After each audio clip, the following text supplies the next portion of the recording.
Do you want to grow your own superfood that could be ready to eat in as little as 5 days? Of course you do. It's a no-brainer. So microgreens, it's the way to go. Folks, microgreens are phenomenal. They are jam-packed with nutrients, super easy to grow. I mean, even I could grow them, right? And they're awesome because you don't need much space. You folks living in tiny apartments, you live in the city, wherever you live, you have room for microgreens. You see this? That's all you need, okay? Get up and go, get up and grow. Let's get right into it. So, benefits of microgreens. They're ready to harvest in as little as 5 days. Depending on what you're growing, it might be 7 days, 14, or even up to like 20 for certain types, like herbs, for example. But whatever the case is, you don't need a long time for these.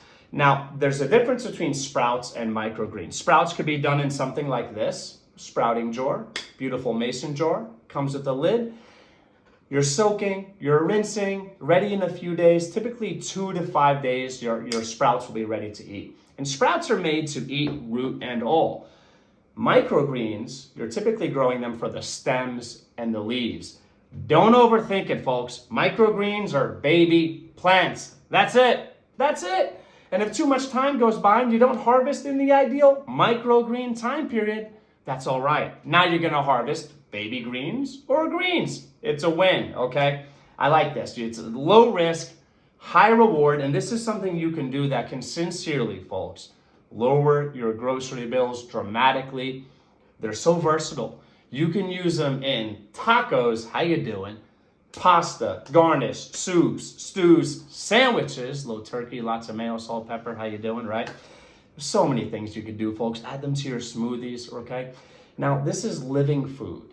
So anytime you harvest something fresh, it's going to have way more bioavailable nutrients than a lot of your store-bought garbage, okay? So I think that every grower, whether you're a beginner, intermediate, or advanced, should be investing some time into growing microgreens. And for those of you who like to chase the money, it's a phenomenal business idea, and your inputs are cheap, okay? Getting right into it, folks. So have some things here, okay? I've got a tray here. This is just potting soil, dollar store potting soil. Typically, you want to use a seed starting mix or something that's fine, okay? Anything that's heavy or bulky, kind of like this potting soil, it might lower your germination rates. The sprouts might struggle to pop out. But have no fear, please check out our previous video. All you need to do to get seed starting soil is sift your potting mix. That's right, I just saved you some money. How you doing? Sift your potting mix, okay? To speed things up, I just got some potting mix to make this video happen for you folks. And over here, you folks might see, now, don't judge us. This is probably one of our worst productions here of microgreens.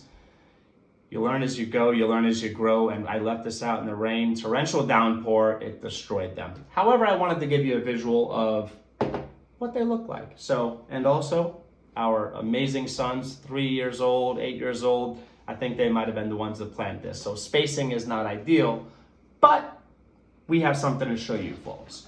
Right over here, you'll see these are almost at your typical harvest size. Still beautiful, still edible. And we waste not, want not, so we will be harvesting that humble harvest shortly. And all you need is a growing container. This could be anything from something like this. We got these at some clearance, like $1 a piece or something. Or you could invest in something made for microgreens. Pretty cool. Drainage is a must unless you're going to constantly monitor your moisture levels, okay? So drainage is a must, relatively small holes. When it comes to planting, folks, it's a different ball game than your typical in-ground or container planting. Different rules apply because there's different goals. So with this, I'm just gonna prepare our tray. This is so simple and it's so fun for children. Could you imagine? You got children, you got a child, imagine them doing this, having a blast. And you're also reinforcing some amazing values. Your children are producing food for your family. Think of how awesome that will make them feel. Think of the lessons learned, okay?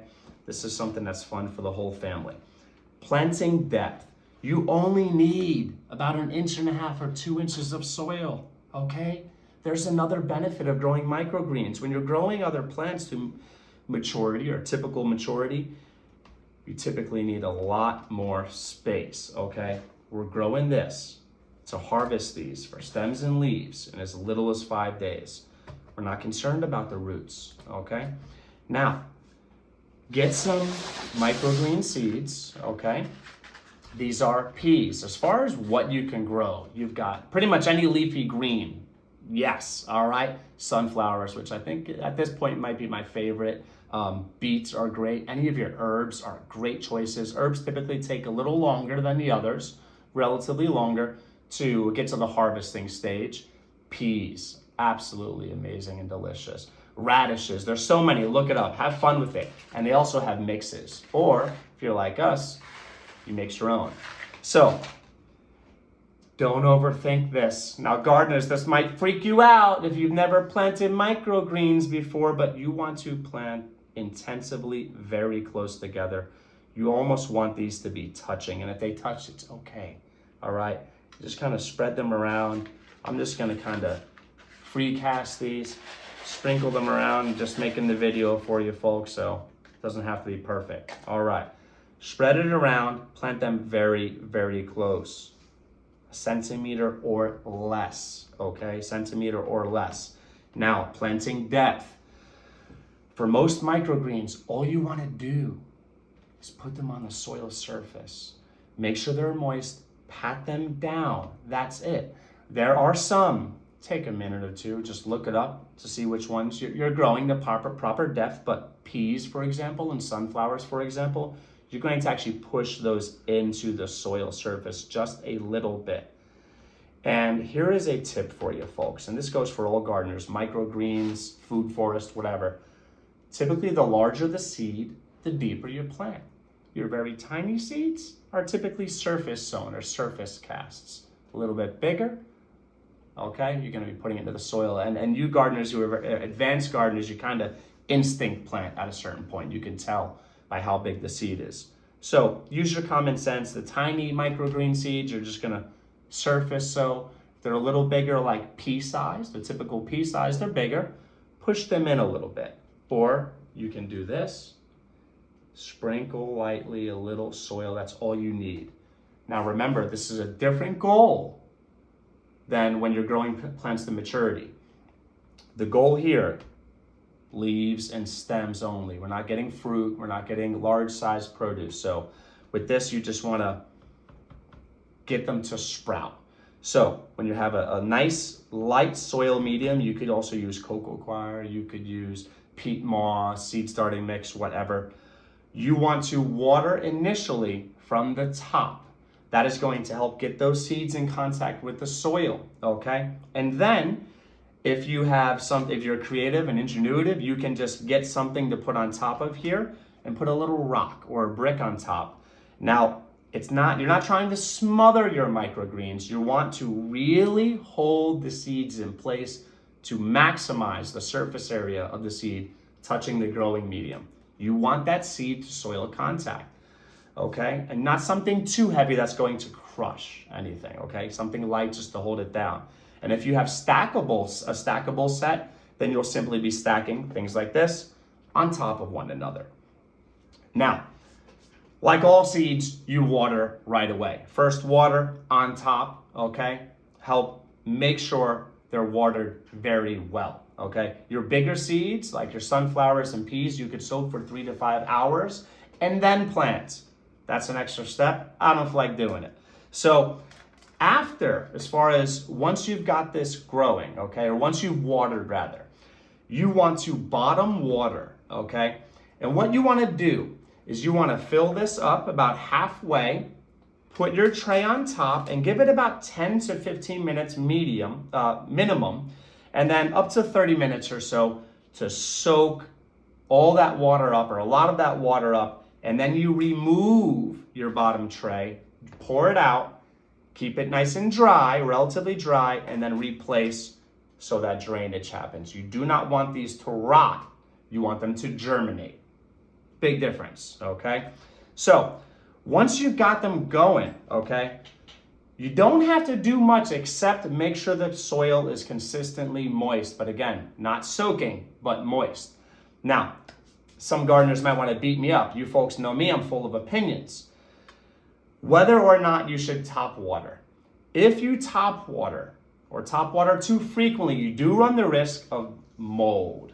That's a no-go, okay? You want fresh, beautiful greens. Mold is a no-go. And also they might rot. So I recommend, now remember, these are ready, some of them in as little as 5 days. Every week of growing, you want to water 2 times from above. You want to top down water. Why? I'm happy you asked. Gardeners, when you're growing any plants, spindly plants is a no-go. You don't want spindly, weak, reaching for the sun plants. 2 things can strengthen your plants, give them a nice, strong, thick stem. Wind, if it's indoors, a fan. And also watering. Think of rainfall. Rainfall naturally triggers the plants to make the roots go deeper, wider, and it's going to strengthen your stem, okay? Remember your biology, your xylem, your phloem, xylem up, phloem down, okay? When it's getting rained on or top watered, you're triggering plant hormones to be released, known as auxins, which will actually make the plant say, hey, we're being stressed, we gotta be stronger to survive. It's kind of like life with people, right? So 1 to 2 times a week, top water. Otherwise, every 2 or 3 days, bottom water, make sure you're draining the excess. That's it. Now in 2 to 3 days, up to 5 days, you'll get your sprouts. Here is the thing, timing is important. You want to check every day. Gardeners, come on. You're going to want to check every day, right? Yeah, you are. You're going to want to check every day. As soon as you see that growth, you want to remove, if you have anything on top of it, anything stacked on top of it, you want to remove that right away. Now, some people might disagree with me. That's okay. Everyone has the right to be wrong. In my opinion, I think it's very important to make sure nothing is on top of the plants as soon as they germinate, okay? And as far as lighting, the beautiful thing is, folks, you don't even need light to grow these. Now, if you want to harvest at that beautiful 2 to 3 inch or 4 inch stage, you're going to want some light. Photosynthesis is going to increase your uptake of nutrients. That's a win. You could be in Manhattan, in an apartment with no grow lights and still grow microgreens. But as soon as they germinate, in my opinion, you want to give them light right away. Another opinion, there is no replacement for natural sunlight. They've got some great grow lights out there. You will never replace natural sunlight. So any opportunity you have, these are super lightweight, easy. You have a child or children, they could bring them outside for you. Try to get them at least 1 or 2 or 3 days a week of natural sunlight. That's going to really fortify and strengthen your plants, okay? With or without grow lights, you don't need grow lights, okay? With or without lights, if you're bringing them outside, that is ideal. Indoors, cheap, single bulb, General Electric grow lights are great. LED is great, okay? And you don't need specific grow lights. Any LED light will do. If you're gonna buy a grow light, you wanna get full spectrum. You don't wanna get a fruiting focus or any type of specific focus, a full spectrum, okay? Full spectrum is ideal in the early stages of development. Now, they've germinated, right? Beautiful thing. Maybe 2 times a week, you put it out for natural sunlight, and then the rest of the time you're using your lights or your grow lights. Very, very important. Hope you're listening. Don't get excited and think that the more light, the better. All plants, this goes with beyond microgreens, folks. All plants need a dark period. Every day that is at least 6 hours of dark time. Turn out the lights, let them go to bed. There are certain hormonal things happening and certain movements of nutrients and all kinds of exciting stuff that happens in the dark, okay? In the dark. Just like when we sleep, that does things for us. Let your plants take a nice nap, all right? At least 6 hours. Now, as long as they're getting 4 to 6 hours minimum of some type of light, you're doing great. You're gonna have strong, beautiful microgreens. When you harvest, some harvesting tips for you. You want to typically wait until the first set of true leaves, which are scientifically known as cotyledons, appear, okay? You've got your sprout leaves, and then when your first set of true leaves appear, it's ready to harvest from your gardening room, from your windowsill, from your bedroom, from your closet, all right? Right into the beautiful dish that you're feeding your families. And do not worry if you don't harvest in time. You're probably busy like we are, right? It's over 3 inches, it's 4 inches, it's 5 inches. Now, you've just got greens. You have mixed greens, you have baby greens, whatever. It's still amazing. However, two things happen. When you go beyond that typical 2 to 3 inch point, the flavors may change. Sunflowers, for example, when you harvest them in that beautiful 2 to 3 inch stage, they're nutty and sweet. And then if you let them grow a little more, they lose the nuttiness and the flavor kind of becomes more mellow. I don't want to say blend because they're still delicious. It becomes more mellow. So your flavor change will happen once you go beyond that 3 inch point. Another thing is microgreens are concentrated nutrition. So anytime you're harvesting like salad, for example, your leafy greens, your spinach, your baby greens, they're packed with nutrients. But microgreens, pound for pound, they're the champs. They're the champs. They got the best knockout punch. Nothing is going to beat microgreens as far as nutrients in a concentrated form. So for volume, okay, when you grow bigger, you're getting less nutrients in ratio to that volume, okay? Still great though. And maybe you've got a surplus, you possibly somehow can't eat all of your microgreens. You've got great food for your livestock, nutrient-packed food for your livestock, or you could transplant into your container, your in-ground, in your food forest, and let it grow to maturity. They're regular, viable plants. You're not limited, okay?